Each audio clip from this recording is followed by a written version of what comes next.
So today I got something staggering to show you guys. Of course, there are a lot of major interest in Bitcoin, in not just Bitcoin, in crypto overall.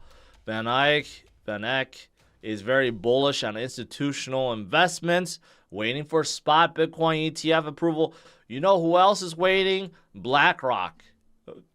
BlackRock, of course, caused this whole commotion because they want to get involved too. But I bet they've been secretly buying Bitcoin for a long time. But Larry Fink is like so bullish now. Tokens are next generation for markets. Screw Bitcoin. Let's go directly to tokens. I mean, Larry Fink and BlackRock is basically going all in at this point. And let's not forget, BlackRock is already major shareholder in 4 of the 5 Bitcoin miners, largest miners, excuse me. And guess what? They're a major shareholder in MicroStrategy too. Michael Saylor's precious MicroStrategy, yeah. BlackRock is a major shareholder as well. So they've been getting their hands in a lot of things way before they announced they submitted an application for a spot Bitcoin ETF. They are ready. They're ready to move forward in a big way, and so is everyone else. What about another large asset manager, Fidelity?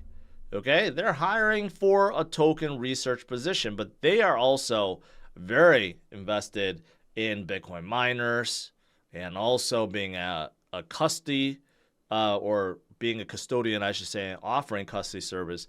And I'm sure, you know, they're also coming out with the Bitcoin spot ETF. I mean, they're in the same position as BlackRock. Everyone is. Everyone wants to jump in right now, right? And they're playing catch up. Retail investors, long-term holders, the hodlers, they've been in it for way longer, but now these big boys want to catch up. Here's another one. Another bank, Citigroup, will let rich clients use private blockchain to transfer asset. Interesting. Again, tokenization, tokens. Yeah, it's a big deal. Important to note, this is only going to allow rich clients to use it. Okay, and then Australian bank, ANZ, is also doing the same thing, but they're utilizing Chainlink CCIP for cross-chain interoperability. So that's fantastic. A lot of news. A lot of talk about Chainlink recently, right? Because Chainlink, after years upon years upon years, their CCIP network is basically a framework that allows different chains to talk to each other and brings true interoperability for hundreds of dApps. And now it's being looked at by banks as well. So good for Chainlink. They've been moving pretty good recently. But of course, it's not just Chainlink. Ripple is also in there, right? Brad Garlinghouse is saying that, yeah, XRP will be the next Bitcoin. Why? Because the XRP ledger is going to bring upon a lot of interoperability, basically, right? So that's awesome. And then also Avalanche. Avalanche also, you know, they want to do the same thing. In fact, they just launched a 50 million initiative where they're going to buy tokens of assets on the Avalanche network. So they're just going to buy it up, which is quite interesting, right? But Avalanche is also in the mix. They're not the same as Chainlink or Ripple in terms of being like a bridge currency, bringing interoperability, but they're working on it. But this is more like just focusing on tokens, right?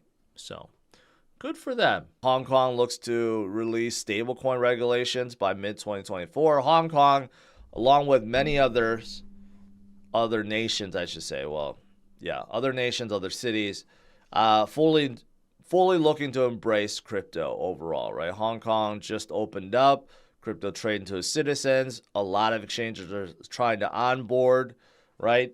They are going full steam ahead, and that's fantastic. And as this bull run comes, and after the halving event, when things get very explosive once again, it's going to be more explosive because the amount of ways to get into crypto is way more than before. Way, way, way more. Way more than any other cycle that we have ever seen, right?